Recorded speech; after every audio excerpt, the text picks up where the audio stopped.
आपकी DElEd second semester की internship file है, जहाँ पे आप इंटर्नशिप दूसरे स्कूल में करने जाते हैं, उसकी फाइल है ये देखिए आपका वही इंटर्नशिप फाइल का फ्रंट पेज है। इसमें आप अपने कॉलेज का नाम लिख सकते हैं जहाँ से आप कर रहे हैं, फिर आप नीचे जहाँ पे आपका वो लगा हुआ है आवंटित जो आपका विद्यालय है उसका भी नाम आप लिखेंगे। ये तो हम कर रहे हैं।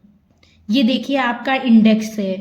आपका सबसे पहले आपको जिस विद्यालय को आवंटित किया गया है उसकी प्रोफाइल बनानी है। लाइक उस विद्यालय का क्या नाम है, उसका कहाँ पता है, उसमें कितने शिक्षक हैं, शिक्षक का क्या नाम है, और उनके देखिए ये पद कौन कौन से हैं कि वो क्या हैं।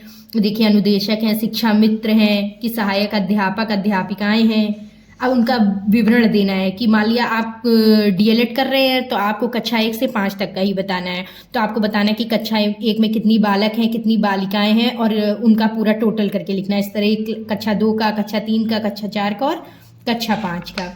फिर देखिए आपका ये स्कूल की इमेज है। ये देखिए आप इधर स्कूल की इमेज लगा दीजिए और इधर उसके भौतिक संसाधन का मतलब है कि उस परिसर में क्या क्या है, कि बहुत बड़ा विद्यालय है, उसके चारों ओर 4 दीवारी है, मैदान बहुत बड़ा है, वहाँ पे बहुत सारे पेड़ पौधे फूल लगे हुए हैं, और उसकी जो विद्यालय भवन है उसमें कक्ष कैसा है, उसमें प्रधानाध्यापक हैं, कक्ष है, रसोई घर है, लाइब्रेरी है, और अतिरिक्त कितने कक्ष हैं। फिर वहाँ पे देखते हैं कि फर्नीचर की कैसी व्यवस्था है, शिक्षकों के लिए क्या फर्नीचर है, वहाँ पे कुर्सी मेज, या कक्षा के विद्यार्थियों के लिए क्या क्या है, व्यवस्था है कि नहीं। ये देखिए वहाँ पे आपका नल लगा हुआ है कि नहीं, शौचालय बना हुआ है कि नहीं, खेल का मैदान है। अब आप देखती हैं मिड डे मील, जो आपके स्टूडेंट हैं उनके लिए जो मिड डे मील है कि सोमवार को क्या मिलेगा, मंगलवार को, बुधवार को, इस तरह पूरा मिड डे मील है, मध्याह्न भोजन मेनू जिसको बोलते हैं। नेक्स्ट देखिए अब छात्रों की प्रोफाइल है कि कक्षा 1 में कितने विद्यार्थी हैं और उनका क्या नाम है। नेक्स्ट कक्षा 2, ये आप अपने जहां जाएंगे वहां से आप लिखिएगा, इसलिए आप बस स्क्रीनशॉट ले लीजिए कि कैसे आपको बनाना है। कक्षा 3, ये कक्षा 4, फिर ये कक्षा 5। बस आप जहाँ के विद्यार्थी जितने हो आप उनका नाम, उनका जो भी आप रजिस्टर से देख के क्या प्रवेशांक है और क्रम संख्या ये लिख दीजिएगा। अब उनके पूर्व ज्ञान का अध्ययन। पूर्व ज्ञान का मतलब है कि उनका शिक्षण स्तर कैसा है, उनको कितना ज्ञान है। अगर आपको ये पता करना है कि विद्यार्थी को कुछ आता है कि नहीं आता है, उसके पूर्व ज्ञान या पिछली कक्षा का कैसा परफॉर्मेंस है, तो आप उसके लिए मौखिक या लिखित परीक्षाएं करा सकते हैं, जिससे आपको पता लग जाएगा। जैसे आपने किसी कक्षा 1 का चुनाव किया और उसमें 1 से 100 तक गिनती लिखवा ली, हिंदी के अक्षर लिखवा लिए, तो इस तरह आपको पता चल जाएगा कि उनका पूर्व ज्ञान कैसा है, उनको कुछ आता है कि नहीं। उसमें कुछ विद्यार्थी प्रखर भी बुद्धि के होंगे, कुछ मंद बुद्धि के भी होंगे, तो इस तरह आप अलग अलग करके उनको पढ़ा सकते हैं। लिखित परीक्षाएं आप करा सकते हैं।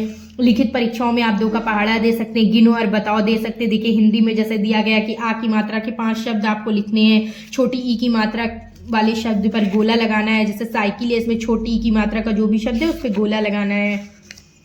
फिर पढ़ाने के लिए उनको छोटी छोटी इकाइयों में बांट सकते हैं, कैसे पढ़ाना है, क्या क्या जो पाठ योजनाएं हम लोग बनाते हैं उसकी क्या क्या आवश्यकता है, उसको करने से क्या हो जाएगा बच्चों का, कैसे उनको नवीन ज्ञान मिल पाएगा, कौन कौन सी आपको शिक्षण विधि यूज करनी है, आपको कौन सा शिक्षण, जैसे आपको उदाहरण देना है, स्पष्टीकरण देना है, वर्णन करना है। खेल विधि के द्वारा भी आप पढ़ा सकते हैं। समूह चर्चा, आप ग्रुप डिस्कशन, वाद विवाद, डिबेट मेथड से भी पढ़ा सकते हैं। आप भ्रमण करके भी पढ़ा सकते हैं। कहानी विधि, ये सारी विधि को आप अलग अलग विधियों का प्रयोग करके पढ़ा सकते हैं। अब टीएलएम के माध्यम से आप पढ़ा सकते हैं। आपकी कुछ दृश्य सामग्री होती है देखने वाली, कुछ दोनों सुनकर देखने वाली, कुछ सुनने वाली। टीएलएम भी आप यूज कर सकते हैं। इससे कक्षा में क्रियाशीलता आती है, बच्चों का भी नीरस वातावरण नहीं रहता है। उसकी रूपरेखा, फिर बच्चों की इसमें कैसे सहभागिता होगी, ये लीजिए आप स्क्रीनशॉट ले लीजिए। अब अभ्यास कार्य आप देंगे,